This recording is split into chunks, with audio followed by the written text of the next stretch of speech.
qodobada aan idinkugu haynana waxaa ka mid ah ma dhici karta in ciidamada Mareykanka ee Syria ku sugan uga guuraan dalkaasi sidii habqanka ahayd ee ay uga baxeen ciidamada Mareykanka Afghanistan waxaa xarumaha siyaasadda iyo kuwa gaashaandhigga Mareykanka ka bilowday doodo ku saabsan mustaqbalka ciidamada Mareykanka ee Syria kadib weerarkii toddobaadkan lagu laayay askarta Ameerikaanka ee ka dhacay magaalada Tadmur ee bartamaha dalka Syria dhinaca kale kooxda Daesh oo weerarkan lagu eedeeyay ayaa markii ugu horeysay ka hadashay toogashadaasi sababtay dhimashada iyo dhaawaca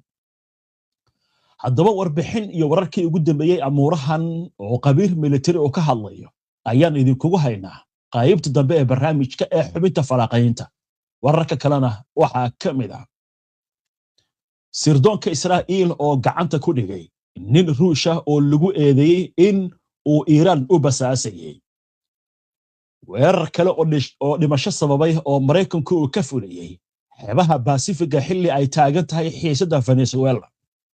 Israa'iil oo sii wada weerarada ka dhanka ah Gaza iyadoo maanta uu dhacay ama dhici doona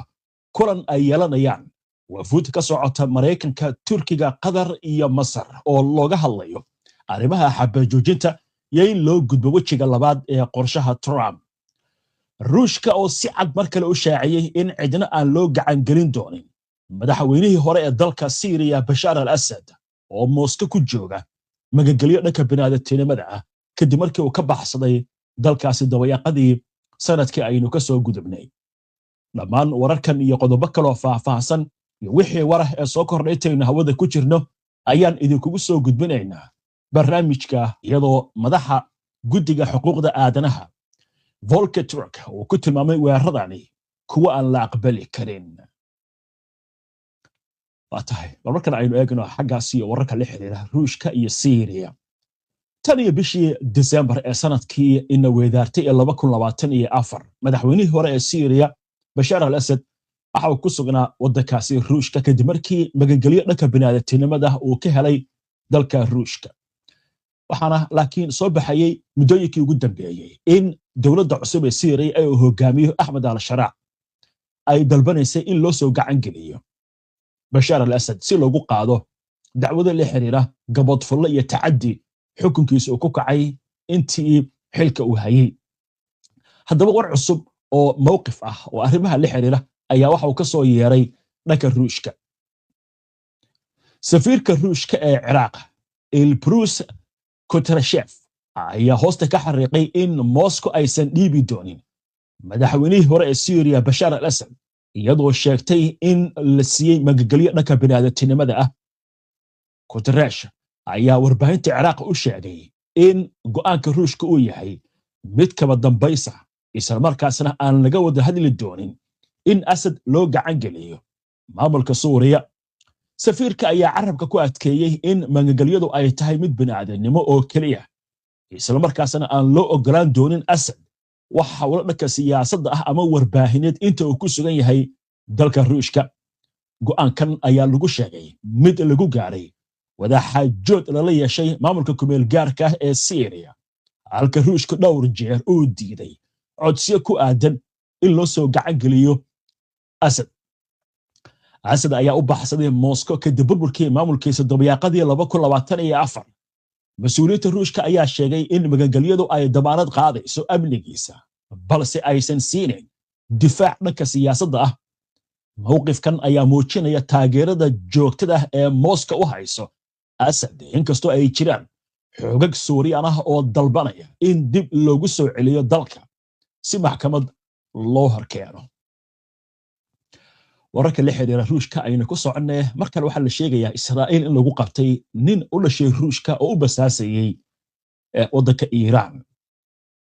dacwad ogayaasha Israa'iil ayaa ku soo oogay eedeymo basaasinimo muwaadin u dhashay dalka Ruushka kadib markii la soo qabtay isagoo lagu tuhunsan yahay in uu u basaasayay Iiraan sidoo ku dhawaaqay xafiiska heer ilaaliyaha qaranka ninkan oo lagu magacaabo Vitali Savyak-Intsev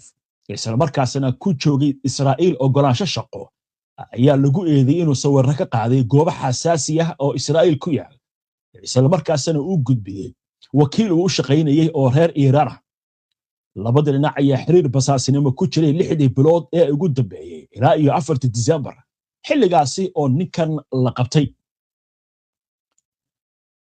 Zafiak Isintef ayaa la sheegay inuu sawiray dekadaha Eilat, Haifa iyo Ashdod sidoo kale wuxuu duubay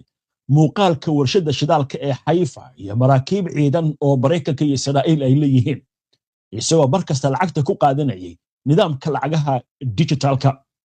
waxaa lagu xiray saldhigga Ramat David isagoo isku dayay howlgallo basaasinimo iyadoo amnigan ay qabteen ka hor intii uusan xogta gudbin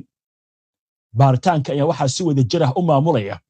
hay'adda sirdoonka gudaha Israa'iil ee Shin Bet iyo waaxda ammaanka ee wasaaradda gaashaandhigga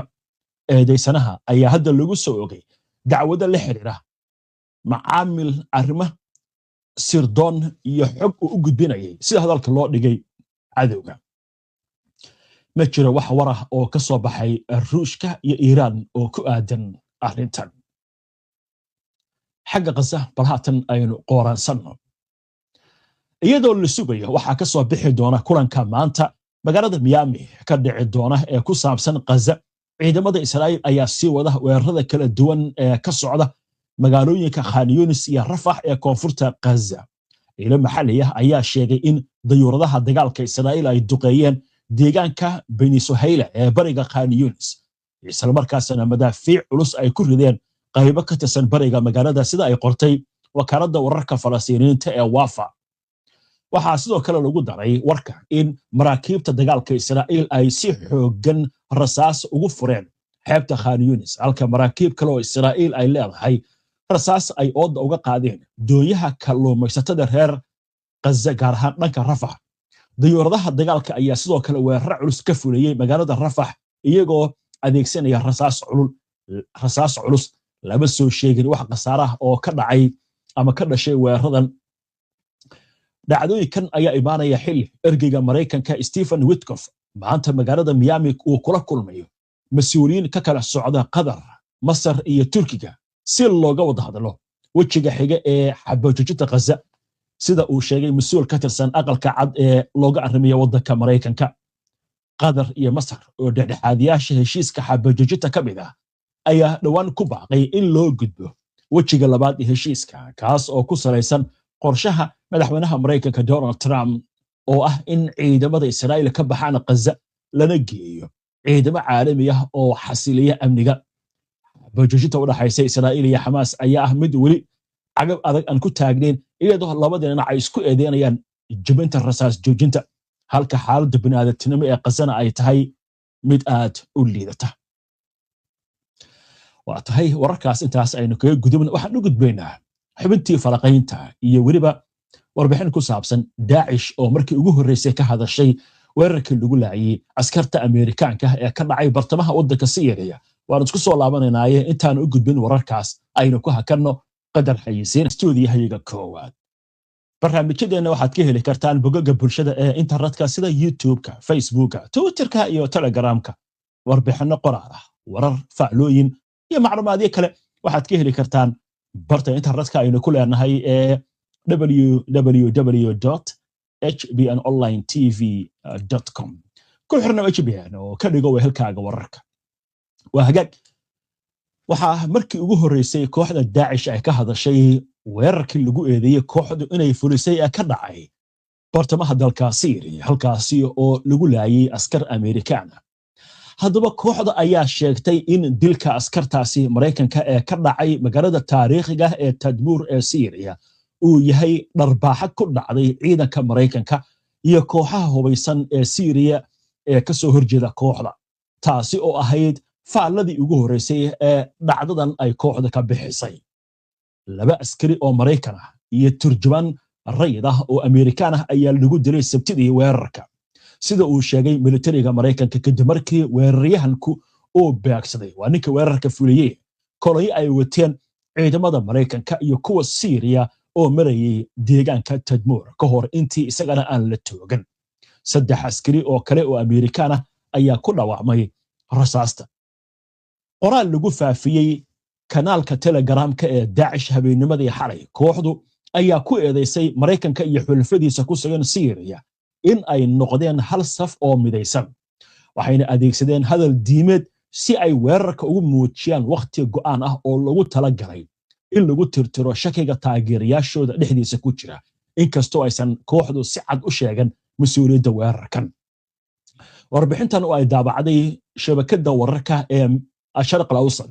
madaxweynaha Mareykanka Donald Trump ayaa ku tilmaamay dhacdadan mid argagax leh isagoo ballan qaaday inuu ka argudan doono Daesh wasaaradda arrimaha gudaha ee Syria ayaa haddii sheegtay in ay xirtay 5 qof oo lagu shakiysan yahay inay xiriir la leeyihiin weerarka iyadoo ku tilmaamtay weeraryahanka inuu ahaa xubin ka tirsan ciidamada ammaanka Syria oo looga shakiysan yahay inuu taageersan yahay Daesh wasaaraddu waxay sheegtay in unugyada amniga ee magaalada Tadmur ay qabqabashadan sameeyeen iyagoo kaashanaya ciidamada isbahaysiga ee caalamiga Syria ayaa ka shaqeynaysa iskaashi ay la yeelato isbahaysiga Mareykanka uu hogaamiye ee ka dhanka Daesh Mareykanka ayaa weli saldhigyo ku leh waqooyiga bari ee Syria taasi oo qayb ka ah oo la socday muddo 10 sano ka badan oo lagula dagaalamayay kooxda ISIS taas oo horay u maamulaysay dhul ballaaran oo ka mid ah Syria iyo Iraq intii u dhaxaysay 2014 ilaa 2019 waa hagaag haddaba haatan waxaynu soo gaarnay xubintii falaqaynta oo aynu aalaaba ku soo qaadanno macluumaadka iyo xogaha ay bixiyaan qobarada dhanka militariga dhanka istiraatiijiyadda ciidanka arrimaha diblomaasiyadda iyo siyaasadda sidoo kale xubintan waxaynu ku lafagurnaa waxyaabaha warbaahintu ay baahiso ama ay qorto warbixintan maanta waxaynu ku eegaynaa sida aad kula socoteen warkaasi hadda aan idiin soo gudbinay weerarkaasi ka dhacay magaalada Tadmur ee bartamaha waddanka Syria ayaa su'aal iska weydiinaya weerarkan ma noqon doonaa dhacdo mar kale soo celisa in Mareykanku ay ka baxaan waddanka Syria weerarka Tadmur ayaa gilgilay xisaabta dhanka amniga ee Washington waxaana dib u furmay dooda joogitaanka ciidamada Mareykanka ee Syria iyo Iraq iyadoo laga cabsi qabo in uu noqdo mid caqabad ku noqda qorshayaal laga yaabo in lagu bixiyo ciidanka ama uu noqdo tijaabo hore oo ku saabsan istiraatiijiyadda cusub ee amniga qaranka ee madaxweyne Trump uu ku dhawaaqay toddobaadkan dukumentiga amniga qaranka ee Mareykanka ayaa xoogga saaraya dhamaadka dagaalada dabada dheeraada iyo u gudbidda xeelado ku salaysan caga juglayn iyo weerar kooban balse weerarka Tadmur ayaa cadaadis saaray jihadaasi isla markaasna muujiyay jilicsanaanta xaaladda amniga Suuriya inkastoo ay jireen isbeddello siyaasadeed oo dhawaan dhacay Mareykanka ayaa dhawaan ku dhawaaqay in 2 askari iyo turjumaan Amerikaan ah lagu dilay sida warka aad ku maqlayseen 3 kale lagu dhaawacay weerar Daesh ay ku qaaday Sabtidii intii lagu jiray ciidamo Mareykan ah iyo kuwa Syria booqasho ay ku marayeen magaalada Tadmur ee gobolka Homs ee bartamaha dalka Syria Melis Kaganis oo horay u ahaa afayeenka isbahaysiga caalamiga ee ka dhanka Daesh ayaa sheegay in Washington aysan u arkin dhacdadaasi inay tahay sabab degdeg looga baxo Suuriya isagoo la hadlayay telefishinka Al Jazeera Kaganis wuxuu carabka ku adkeeyay in Mareykanku uu ilaalin doono wada shaqaynta dhanka amniga ee sii socota ee dowladda Syria isagoo sheegay in doorkooda uu ku aadan yahay taageero tala bixin iyo awoodsiin halka ammaanka gudaha weli mas'uuliyadiisa ay u taal Suuriya wuxuu sheegay in ku dhawaad 1,000 askari oo Amerikaan ah ay weli ku sugan yihiin bariga Syria iyo saldhigga Al-Tanf isagoo xusay in isbeddel kasta oo tirada ciidanka ah xitaa haddii uu yahay kordhin kooban oo ku meel gaar ah lagu samayn doono isku duwid buuxda oo lala sameeyo Dimashq ka bixitaan aan qorshaysnayn iyadoo xaaladahan cusub jiraan Mareykanku wuxuu ka baqayaa in bixitaan aan qorshe lahayn uu fursad siiyo soo laabashada kooxda Daesh taasoo ay ka faa'iideysan karto khilaafaadka gudaha iyo hakadka ku aadan isku dhafka ciidamada SDF ee Kurdiyiinta ee hay'adaha dowladda arrin Kaganis oo ku tilmaamay caqabad weyn oo ku saabsan xasiloonida dalka isagoo hadalkiisa sii wata wuxuu sheegay in kooxdan weli aan laga guuleysan fikrad ahaan balse ay isu bedeshay kooxo unugya taasi u baahan sii wadista hawlgallada gaarka ah iyo iskaashiga seerdoonka halkii ciidanka la dhimi lahaa joogitaankooda wuxuu sidoo kale diiday in si toos ah loola barbardhigo Afghanistan isagoo sheegay in wixii dhacay 2021 ay ahayd bixitaan aan lahayn sharuudo iyo diyaargarow taas oo maamulka Trump uu doonayo inuu ka fogaado. Kaginis wuxuu xusay in sharciyada Mareykanka gaar ahaan kuwa ku jira xeerka difaaca qaranka ay xadidayaan awoodda waaxda dagaalka ee ah in ciidamo ay ka saarto Syria iyadoo aan ogolaansho laga helin Koongareeska isla markaasna ay ku waajibinayaan warbixino joogto ah oo ku saabsan iskaashiga amniga iyo faylka dagaalyahanada Daesh iyo qoysaskooda taasi oo ka dhigaysa ku celinta dhacdada Kabul mid aan imika badnayn isu miisaamid xasaasi ah.